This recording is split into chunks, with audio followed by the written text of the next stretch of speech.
Baiklah, Assalamualaikum warahmatullahi wabarakatuh. Selamat pagi dan salam sejahtera untuk kita semua. Yang terhormat, Bapak Rusmianto, SEMSI, selaku dosen pengampu mata kuliah akuntansi pertanian, dan teman-teman semua yang saya banggakan. Pada kesempatan kali ini, kami dari kelompok 3 akan mempresentasikan atau memaparkan materi mengenai efisiensi industri kelapa sawit di Indonesia dalam memaksimalkan produktivitas. Sebelum pemaparan materi dimulai, izinkan saya untuk memperkenalkan anggota kelompok saya. Yang pertama ada Endah Trinurwati dengan NPM 217555012. Yang kedua ada Nobri Anggi Jaya Saputra dengan NPM 217555024. Yang ketiga ada Raditya Mulia Pradana dengan NPM 217555025. Yang keempat ada Restiana dengan NPM 217555027. Yang kelima ada Rizky Rahmatullah dengan NPM 217555030. Dan yang terakhir ada Tiara Regita Sandra dengan NPM 217555033.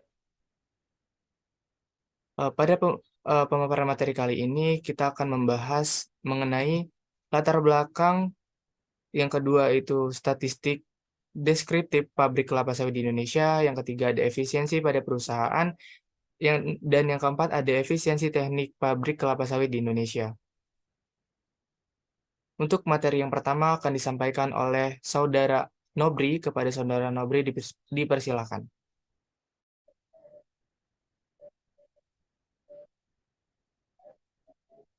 Baik, materi pertama itu ada efisiensi industri kelapa sawit di Indonesia dalam memaksimalkan produktivitas. Pertumbuhan perkebunan kelapa sawit di Indonesia mencapai 367 ribu hektar tiap tahunnya selama periode 2000 sampai 2010. Selain itu, peran perkebunan kelapa sawit rakyat makin besar. Pangsa kelapa sawit rakyat meningkat dari 28% menjadi 42,4% dari tahun 2000 sampai 2010. Data menurut Baharudin et al. 2009. Luas perkebunan kelapa sawit di Provinsi Jambi yaitu mencapai 484.137 hektar terdiri dari perkebunan negara, perkebunan swasta, dan perkebunan rakyat dengan jumlah petani sekitar 168.053 rumah tangga. Data menurut Cerita DKK 2020. Baik, terima kasih Next. kepada Saudara Nobri. Untuk materi selanjutnya akan disampaikan oleh Saudara Tiara. Kepada Saudara Tiara dipersilakan. Baiklah, izin masuk. Selanjutnya kita akan membahas efisiensi industri kelapa sawit di Indonesia dalam memaksimalkan produktivitas. Perkebunan kelapa sawit menghasilkan tandan buah segar atau TBS. TBS diproses oleh pabrik kelapa sawit atau PKS untuk menghasilkan minyak sawit mentah atau crude palm oil atau CPO dan produk turunan lainnya. Salah satu karakteristik TBS adalah mudah rusak pasca panen dalam 48 jam. TBS harus diolah untuk mengurangi kerusakan berupa kehilangan kandungan minyak. Pada tahun 2009, perkebunan kelapa sawit mencapai 7,32 juta hektar dengan 47,81% adalah milik swasta. 43,76% adalah milik petani kecil dan 8,43% adalah milik BUMN. Menurut World Bank menyatakan bahwa investor cenderung lebih berinvestasi di Sumatera karena iklim geografis, pengalaman tenaga kerja, dan infrastruktur yang mendukung industri kelapa sawit. Selanjutnya,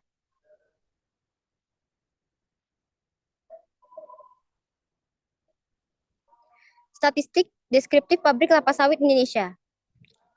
Kecenderungan penurunan mengindikasikan PKS mulai mengurangi penggunaan tenaga kerja dalam kegiatan produksi. Sementara itu, upah yang dibayarkan kita terhadap tenaga kerja berfluktuasi selama 2011 sampai 2015 dengan nilai rata-rata tertinggi sebesar 12.319.108 pada tahun 2013 dan nilai rata-rata terendah sebesar 9.514.678 pada tahun 2012. Seperti halnya menggunakan tenaga kerja tertinggi terjadi pada 2011, hal yang sama juga dicapai oleh nilai output dengan nilai tertinggi 603.362.140 juta rupiah dengan nilai terendah terbesar 456.810.389 juta rupiah pada tahun 2013. Terima kasih. Oke, terima kasih pada Saudari Tiara. Untuk materi selanjutnya akan disampaikan oleh Saudari Resti. Kepada Saudari Restiana dipersilakan.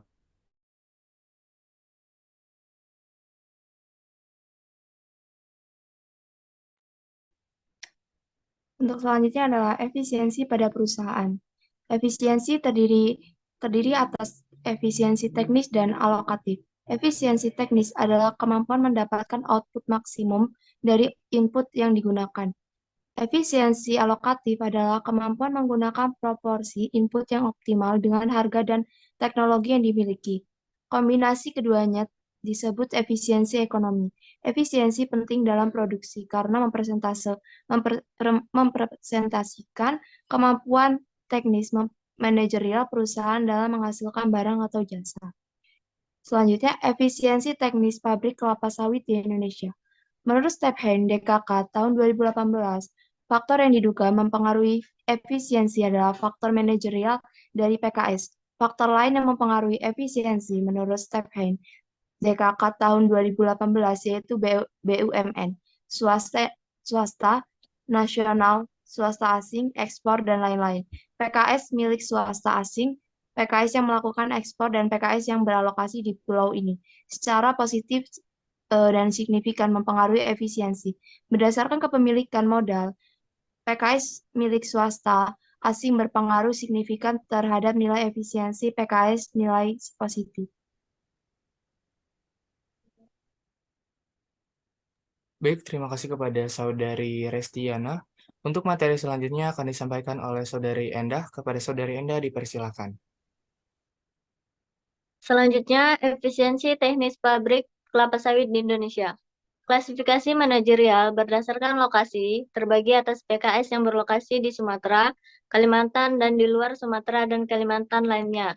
Sebanyak 309 pabrik atau 83% berada di Sumatera dari total pabrik yang ada di Indonesia. Menyusul kemudian 59 pabrik atau 16% berlokasi di Kalimantan dan 6 pabrik atau 2% berlokasi di Sumatera dan Kalimantan. Berdasarkan hasil analisis tingkat efisiensi menunjukkan pabrik yang berlokasi di Kalimantan lebih banyak yang efisien secara teknis selama 2011 sampai 2015 dibandingkan pabrik berlokasi di Sumatera dan lainnya. Persentase PKS berlokasi di Kalimantan yang efisien secara teknik sebesar 14% 2011, 15% 2012, 17% 2013 dan 2014, dan 14% 2015 terhadap total PKS yang berlokasi di Kalimantan. Di Sumatera, dari seluruh total PKS di Indonesia, jumlah yang efisien hanya berkisar antara 2% sampai 4%.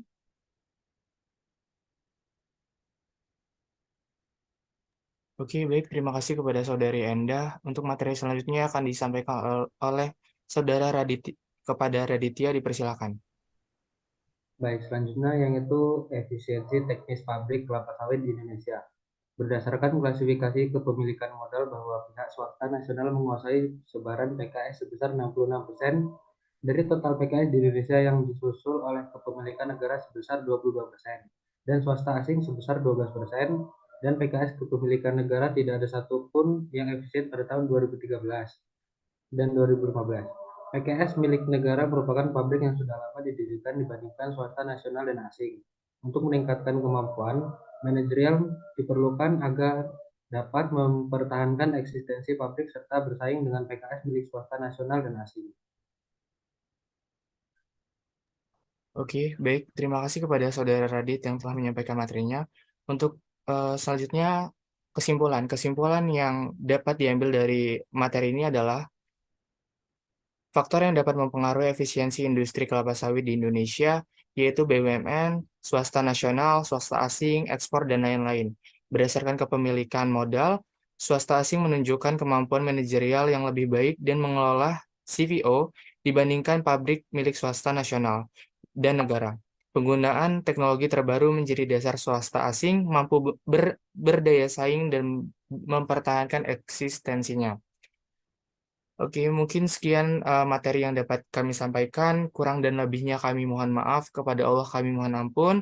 Kami akhiri wabillahi taufiq wal hidayah. Wassalamualaikum warahmatullahi wabarakatuh.